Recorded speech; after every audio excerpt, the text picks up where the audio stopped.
নমস্কার বন্ধুরা। আজ আমি আপনাদের জন্য নিয়ে চলে এসেছি রুচিকর, সুস্বাস্থ্যকর, গরমের জন্য দারুণ সুন্দর একটা রেসিপি। রেসিপিটা সম্পূর্ণ দেখবেন, আপনাদের ভীষণ ভালো লাগবে। আর এখনো যারা আমার চ্যানেলটিকে সাবস্ক্রাইব করেননি, অবশ্যই চ্যানেলটিকে সাবস্ক্রাইব করে রাখুন এমনই সুন্দর, সুন্দর রেসিপিগুলো পেতে। তো চলুন বন্ধুরা, রেসিপিটা তাহলে শুরু করি। তো বন্ধুরা দেখুন, এখানে আমি ছোট্ট, ছোট্ট সাইজের ২ টো আলু নিয়েছি, ১ টা গাজর নিয়েছি আর নিয়েছি এই যে সজনা। আর এই চিকন, চিকন সজনাগুলো খেতে কিন্তু বেশ ভালো লাগে। তো বন্ধুরা চলুন তাহলে সবজিটা কেটে কুটে পরিষ্কার করে ধুয়ে নিয়ে আসি। সবজিগুলো কেটে কুটে পরিষ্কার করে ধুয়ে নিয়েছি। আর এই যে দেখুন, গাজরটা আমি এরকম চিকন করে কেটেছি। আর আলুটাও ঠিক একই রকমভাবেই কেটেছি, এই যে দেখুন।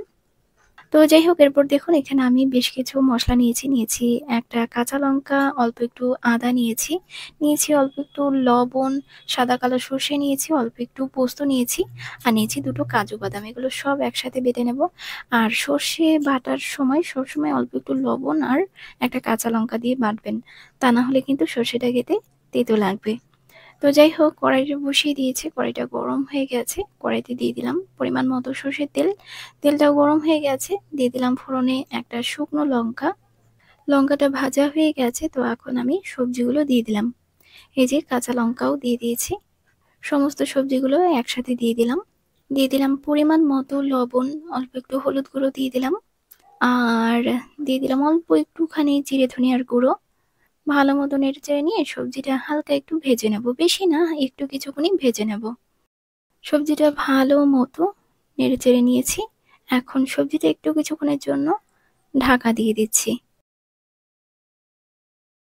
আর এই যে দেখুন, আমি সর্ষে পোস্তটা বেটে নিয়েছি। সর্ষে পোস্তটা একটুখানি জল দিয়ে গুলিয়ে নিচ্ছি, না হলে সবজিতে দেওয়ার পরে দলা ধরে থাকবে।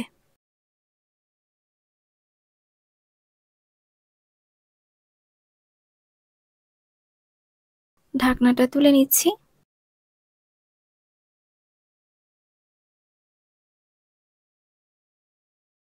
সবজিটা হালকা ভাজা হয়ে গেছে, ভালো মতো একটু নেড়েচেড়ে নিলাম। আলুগুলো মোটামুটি সেদ্ধ হয়ে গেছে। দেখুন সবজিটা বেশ সুন্দর লাগছে দেখতে। তো বন্ধুরা এখন আমি দিয়ে দিলাম হচ্ছে সর্ষে পোস্ত বাটাটা।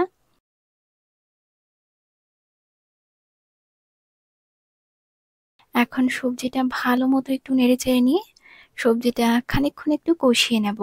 সর্ষে পোস্ত বাটা দিয়ে যে কোনো সবজি রান্না করলে একটুখানি কষিয়ে নিলে খেতে বেশ ভালো লাগে। আর না কষালে না সর্ষাটা একটু কষটা কষটা লাগে, খেতে ভালো লাগে না। একটু কষিয়ে রান্না করলে বেশ ভালো লাগে খেতে। বেশিক্ষণ না, একটু কিছুক্ষণই কষাবো।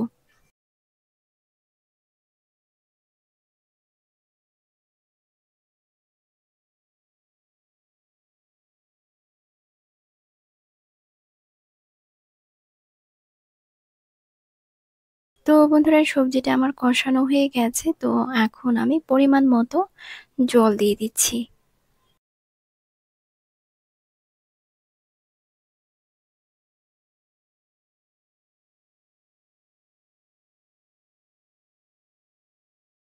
সজনা এরকমভাবে রান্না করলে খেতে কিন্তু বেশ ভালো লাগে। অনেকেই আছে যে সজনা খেতে পছন্দ করে না। আজকের রেসিপিটা দেখে অবশ্যই বাড়িতে ট্রাই করবেন। ভীষণ ভালো লাগবে। মুখে অনেক রুচি আসে। আর এই গরমকালে এই ধরনের খাবারগুলো খাওয়াটাই ভালো, আর খেতেও কিন্তু অনেক ভালো লাগে।